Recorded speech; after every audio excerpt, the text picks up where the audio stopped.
Representative Rashida Tlaib is facing backlash for continuing to display the Palestinian flag located outside of her Capitol office, which she has reportedly had up since January of this year amid the war between Israel and Hamas. Congressman Max Miller tweeted in response to the flag, "The halls of Congress belong to America. They should be reserved for flags that embody our great nation. The Palestinian flag should not have a place here." Miller has introduced an amendment to end the displaying of any flag in Congress other than the American flag. Here he is on Fox News. There's growing outrage over Squad Congresswoman Rashida Tlaib's continued display of Palestine's flag outside of her office as atrocities are committed by Hamas in Israel. My next guest has had it, so much so that he's introducing a measure to ban such flags from the halls of Congress. Ohio Republican Congressman Max Miller, who I haven't seen or talked to since years ago, and when we were in Normandy, joins me now. Now, why is this controversial that the American flag should be the flag flying, or a state flag if you represent a particular state? Right. I don't think this is controversial at all. This is very simple. The halls of Congress, Laura, they belong to the American people.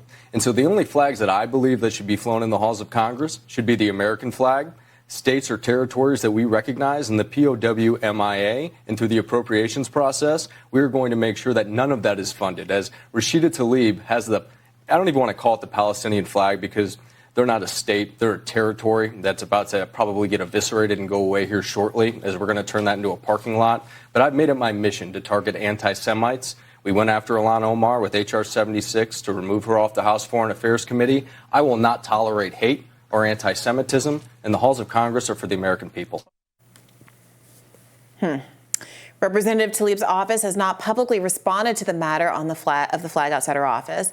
But at the start of the congressional term in January, when Tlaib originally posted a photo of her and the flag outside her office, she wrote on X, "Palestinians may be banned from flying their flag under an apartheid government, but we can still proudly do it at my office.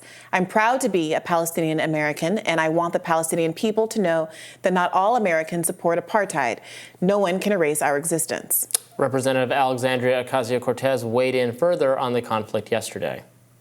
Writing on X, "Here's what we're not going to do. We will not allow bigotry to destroy our community and city in this devastating moment. Islamophobia, anti-Semitism, and victim blaming cannot be tolerated. We can and will reject it all. Not hard. We must focus on the lives currently at stake." It was in response to video of participants at a pro-Israel rally, one going so far as suggesting all Palestinians should be killed. Yes. I mean, first on the flag thing, says major, freedom fries energy to me. Who cares? First of all, your right to wave whatever flag you want is one of the most litigated Supreme Court matters of all. I don't know if maybe some rule for Congress wouldn't technically violate the First Amendment. I guess it's a possibility. It seems like an extraordinary waste of time. If she wants to fly that flag, you can criticize it. You can be mad about it all you want. You can fly whatever flag you want. You can just decorate your office how you want. And how members 10 American flags, 50 American flags.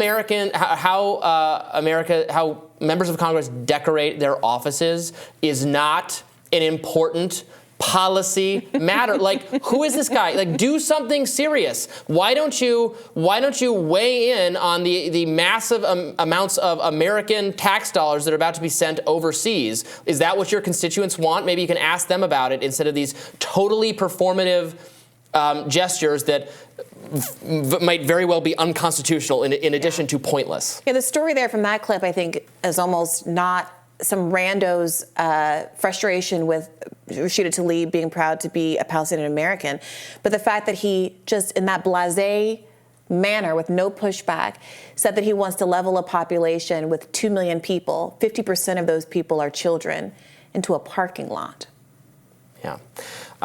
So we showed some video footage of an additional rally, where these comments were made that I think are very bad, and just as I totally agreed with AOC for calling out what I described as a pro-Hamas rally the other day, the cheering of rockets hitting buildings and killing civilians, I think it is totally correct to call out indiscriminate destruction that will result in more innocent lives lost and will continue and inflame this conflict for decades, if not centuries to come. So in that video that we couldn't play, they called explicitly, protesters at that pro-Israel march called explicitly for Arab-Palestinian genocide. That protester said, kill all Palestinians, all of them, not one left from the river to the sea. Palestine will be deceased.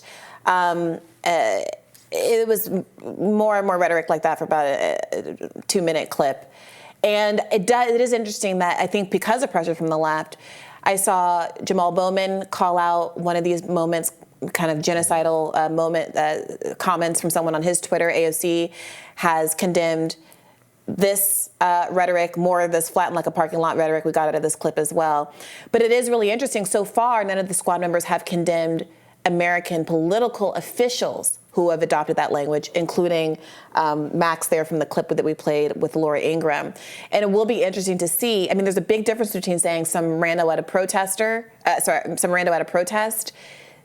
it said something genocidal and should be condemned, versus people in our own government, your colleagues, who both in their rhetoric, with Max there, or through their political alliances, saying we're going to support Israel unconditionally, regardless of whether or not their stated policy is turning Gaza into a parking lot. But again, I think it's not only fine to call these people out, but good to do so. Of course, these were random rally attendees. The other rally was the other thing was the speaker at the rally. Right. But Max Miller is a Congress member. Yeah. Right. Who literally just said what was so condemnable of the person in the rally. A literal Congress member says that he thinks our American tax dollars, our American foreign policy should be to turn a population of 1 million children and another million innocent adults into a parking lot.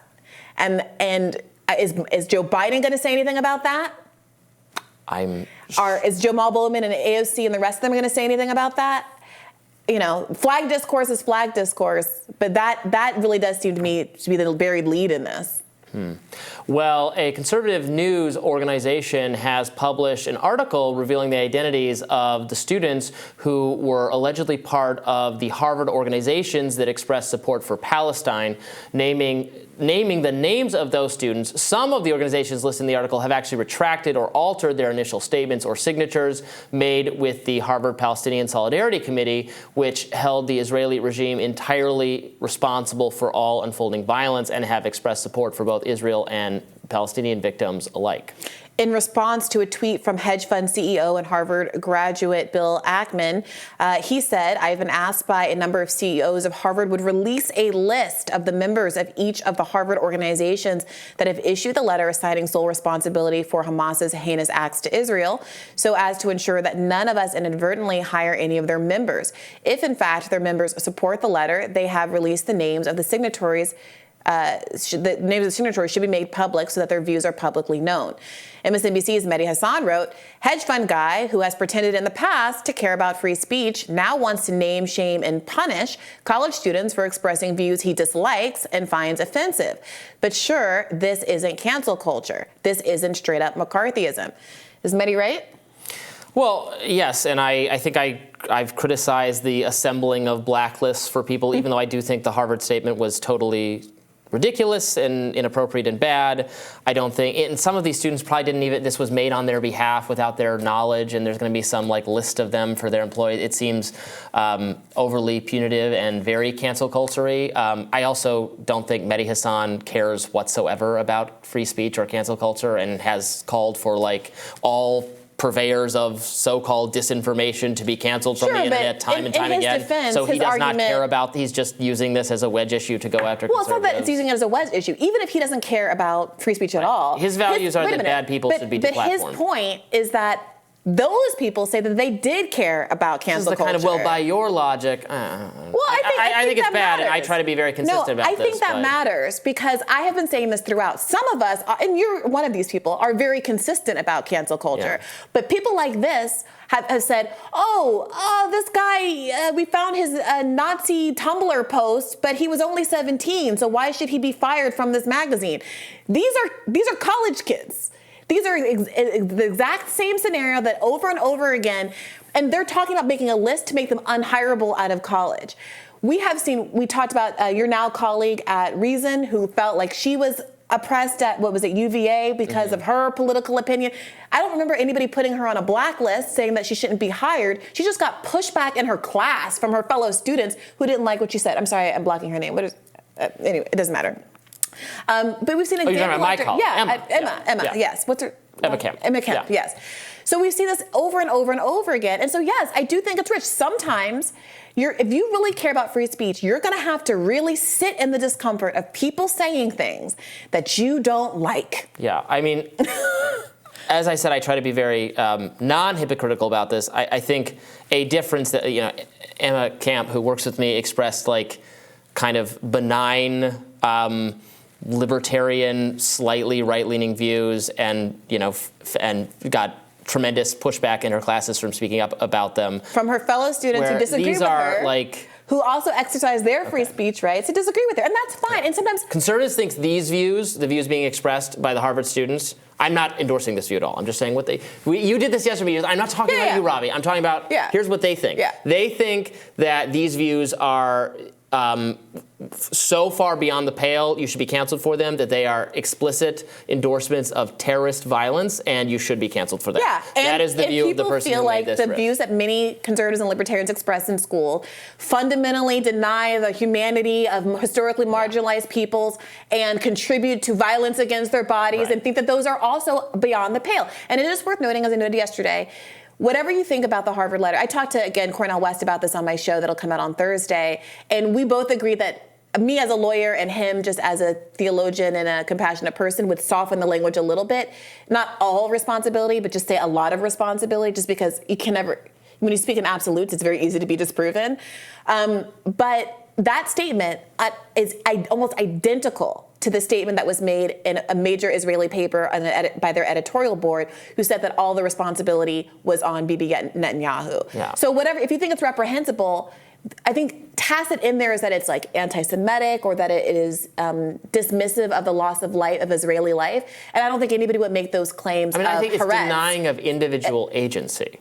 That's what I don't like about that's fine, but if you're going to criticize... We're always responsible for our choices. If you're going to criticize the Harvard student groups for that statement, you cannot ignore that is apparently a mainstream enough view that is the view of a major Israeli editorial board as well. I don't care if it's a mainstream enough view. It's, as you said, it's wrong to totalize it, because you open yourself up for error. And I don't like, in general, just like in all cases, blaming. We can talk about causes of things, as we do about the Ukraine-Russia war, but it detracts from the actual, these are actions of individuals who did these things. And people are responsible for their actions. Let's see if this guy wants to also censor Israel's major newspaper for articulating this view in their editorial pages, since that's the campaign we're on. More Rising right after this.